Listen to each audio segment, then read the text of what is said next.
sciatica problem மாதிரியே நமக்கு வரக்கூடிய இன்னொரு வழியும் இருக்குது. அது எங்கன்னு கேட்டிங்கன்னா நம்ம சாக்ரோலியாக் ஜாயிண்ட்டுன்னு சொல்லி நம்ம இடுப்பு பகுதியில் ஒரு ஜாயிண்ட் இருக்குது. அதில் வர்றது தான் சாக்ரோலியாக் ஜாயிண்ட் பெயின்னு சொல்லுவோம். இந்த வழியும் பார்த்திங்கன்னா நமக்கு கீழ் முதுகுலேருந்து பின் தொடை வரைக்கும் ரேடியேட்டிங் ஆகும்.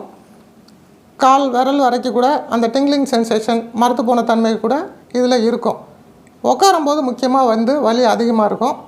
இது பார்த்திங்கன்னா சில பேருக்கு M.I.A.P ஸ்கேன் எடுத்துருப்பாங்க. அதில் L4 L5 ப்ராப்ளம் அந்தளவுக்கு இல்லை, நல்லா தான் இருக்குது, நரம்பு எதுவும் பாதிக்கலை, சையாட்டிக்கெல்லாம் எதுவும் இல்லை அப்படிங்கிற மாதிரி ரிப்போர்ட்ஸில் இருக்கும். ரிப்போர்ட்ஸில் இருந்துமே நமக்கு ஏன் அந்தளவுக்கு வலி இருக்குது அப்படின்னு சொல்லி பேஷண்ட்டுக்கே ரொம்ப குழப்பமாக இருக்கும். அப்படி இருக்கிறவங்களுக்கு பார்த்திங்கன்னா இந்த சாக்ரோலியாக் ஜாயிண்ட்டில் தான் பாதிப்பு இருக்கும். ஸோ இந்த சாக்ரோலியாக் ஜாயிண்ட்டுக்கு நம்ம செல்ஃபாக சில எக்ஸசைஸ் மாதிரி பண்ணி அதை ரிலீஸ் பண்ணுறதுக்கு எந்த மாதிரியான டெக்னிக்ஸுங்கிறத இப்போ டீட்டெயிலாக இதில் சொல்லியிருக்கிறேன். இது செஞ்சாலே சரியாயிடும். நான் இப்போ சொன்ன இந்த சாக்ரோலியாக் ஜாயிண்ட் வலிக்கும் ஸ்டிஃப்னஸை குறைக்கிறதுக்கு நமக்கு 3 பொருள் மட்டும் தேவைப்படுது. ஒன்று ஒரு ஸ்டிக்கு, இதை போல் ஒரு நீட்டமான ஒரு ஸ்டிக்கு யூஸ் பண்ணி எக்ஸசைஸ் பண்ணலாம். ஒரு லாங் சைஸ் டவல், இது போல் ஒரு டவல் யூஸ் பண்ணலாம். அதுக்கப்புறம் ஒரு பில்லோ, இது 3 யூஸ் பண்ணியே இந்த வலியையும் இந்த ஸ்டிஃப்னஸையும் குறைக்கிறதுக்கு உண்டான எக்ஸசைஸ் எல்லாம் இப்போ நான் சொல்லித்தரேன்.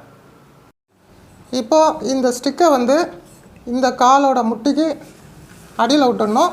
இன்னொரு இதை இந்த முட்டிக்கு மேலே வச்சிடணும். வச்சுட்டு எப்படி ப்ரெஷர் பண்ணால் இந்த காலை இப்படி ப்ரெஷர் பண்ணணும், இந்த காலை இப்படி ப்ரெஷர் பண்ணணும். இப்போ இந்த காலை புஷ் பண்ணணும், புஷ் பண்ணிட்டு ஹோல்ட் பண்ணணும். 1 2 3 ரிலாக்ஸ். அதே சேம் டைமில் இந்த காலை இப்படி ப்ரெஷர் பண்ணுறோம், இது இப்படி ப்ரெஷர் பண்ணுறோம், இது இப்படி ப்ரெஷர் பண்ணுறோம். ஸோ இப்படி வருது. இது 3 செகண்ட்ஸ் ஹோல்ட் பண்ணணும். 1 2 3 ரிலாக்ஸ். இந்த இது ப்ரெஷர் பண்ணுங்கள். 1 2 3 ரிலாக்ஸ். ப்ரெஷர் பண்ணுங்கள். 1 2 3 ரிலாக்ஸ். இது ஒன்று. அதே போல் இப்போ இதே ஸ்டிக்கை இந்த காலுக்கு அடியில் விடுறோம், இந்த காலுக்கு அடியில் விடுறோம், இந்த காலுக்கு மேலே வைக்கிறோம். இப்போ அதே போல் தான் இந்த காலை கீழே ப்ரெஸ் பண்ணுறோம், இந்த காலை மேலே ப்ரெஸ் பண்ணுறோம். 1 2 3 ரிலாக்ஸ். தள்ளுங்க. 1 2 3 ரிலாக்ஸ். தள்ளுங்க. 1 2 3 ரிலாக்ஸ். அவ்வளோதான். ஸ்டிக்கு இல்லை அப்படின்னா என்ன பண்ணணுன்னா, இப்போ இந்த 2 கையும் நம்ம தைஸு கடியில் வச்சுட்டு தைஸை கீழே தள்ளணும், கையை ஹோல்ட் பண்ணிக்கணும். ப்ரெஸ் பண்ணுங்கள். 1 2 3 ரிலாக்ஸ். ப்ரெஷர் பண்ணுங்கள். 1 2 3 ரிலாக்ஸ். ப்ரெஷர் பண்ணுங்கள். 1 2 3 ரிலாக்ஸ். விடுங்க. இந்த காலை மேலே ப்ரெஸ் பண்ணணும், கை இப்படி சப்போர்ட் பண்ணிவிட்டு மேலே தள்ளணும். தள்ளுங்க. 1 2 3 ரிலாக்ஸ். கையில் ப்ரெஷர் பண்ணி தள்ளுங்க மேலே. 1 2 3 ரிலாக்ஸ். இது ஒரு 3 to 5 ரிப்பீட்டேஷன் பண்ணலாம். 3 times a day பண்ணலாம். இது நம்பர் 1. அதுபோல் ஏதாவது டவல் வச்சுக்கலாம், இல்லை ஒரு ரோப் வச்சுக்கலாம், இல்லை ஏதாவது பெல்ட் வச்சுக்கலாம். வச்சுட்டு 2 காலையும் மடிச்சுட்டு அதுக்கு நடுவில் நல்லா சப்போர்ட்டாக நல்லா ஹோல்ட் பண்ணுற மாதிரி டை பண்ணிடணும். டை பண்ணிவிட்டு முன்னாடி ப்ரெஸ் பண்ண மாதிரி இப்போ இதை விரிச்சுட்டே 3 செகண்ட்ஸ் ஹோல்ட் பண்ணணும். விரிங்க. 1 2 3 ரிலாக்ஸ். விரிங்க. 1 2 3 ரிலாக்ஸ். விரிங்க. 1 2 3 ரிலாக்ஸ். இது ஒரு ரோப்னாலேயோ இல்லை டவல்னாலேயோ பண்ணலாம். உட்காந்துட்டு இது எப்படி பண்ணலான்னா, 2 காலுக்கு சைடில் நம்ம கையை சப்போர்ட் பண்ணிவிட்டு காலை இந்த கையில் ப்ரெஷர் கொடுக்கணும், காலை வெளியே நல்லா தள்ளணும். தள்ளுங்க. 1 2 3 ரிலாக்ஸ். தள்ளுங்க. 1 2 3 ரிலாக்ஸ். தள்ளுங்க. 1 2 3 ரிலாக்ஸ். ஓகே.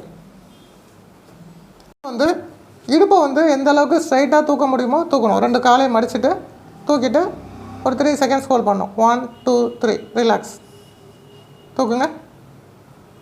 1 2 3 ரிலாக்ஸ். தூக்குங்க. 1 2 3 ரிலாக்ஸ். ஓகே. இப்போ ஒரு பில்லோ வச்சுக்கலாம். இந்த பில்லோ 2 முட்டியும் மடக்கிட்டு நடுவில் வச்சு இந்த 2 முட்டியால் பில்லோவை ப்ரெஸ் பண்ணணும். ப்ரெஸ் பண்ணி ஹோல்ட் பண்ணணும். 1 2 3 ரிலாக்ஸ். ப்ரெஸ் பண்ணுங்கள். 1 2 3 ரிலாக்ஸ். ப்ரெஸ் பண்ணுங்கள். 1 2 3 ரிலாக்ஸ். இதுவும் ஒரு 3 3 seconds ஹோல்ட் பண்ணி ஒரு 5 ரிப்பிட்டேஷன் பண்ணலாம். 3 times a day பண்ணலாம். இதே எக்ஸசைஸ் வந்து உட்காந்துட்டு எப்படி பண்ணலான்னா, இப்படி உட்காந்துட்டு கால் ரெண்டையும் கொஞ்சம் விரிவாக வச்சுட்டு இந்த கையை வந்து 2 முட்டிக்கு நடுவில் வச்சுட்டு இந்த கையை வந்து நல்லா ப்ரெஷர் பண்ணணும். நல்லா அழுத்தணும் 2 முட்டியால். 1 2 3 ரிலாக்ஸ். ப்ரெஷர் பண்ணுங்கள். 1 2 3 ரிலாக்ஸ். அழுத்துங்க. 1 2 3 ரிலாக்ஸ். இது இந்த டெக்னிக்லேயும் பண்ணலாம்.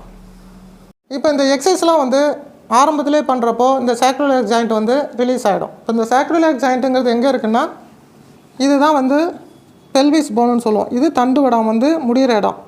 இந்த ஜாயிண்ட் தான் வந்து சேக்கரம்னு சொல்லுவோம். சாக்ரோலியாக் ஜாயிண்ட்டுன்னு சொல்கிறோம். இது வந்து சேக்கரம்ங்கிற முடிகிற கீழ் வந்து தண்டுவட எலும்பு. இது வந்து முக்கோண வடிவத்தில் கவுத்து வச்ச மாதிரி இருக்கும்.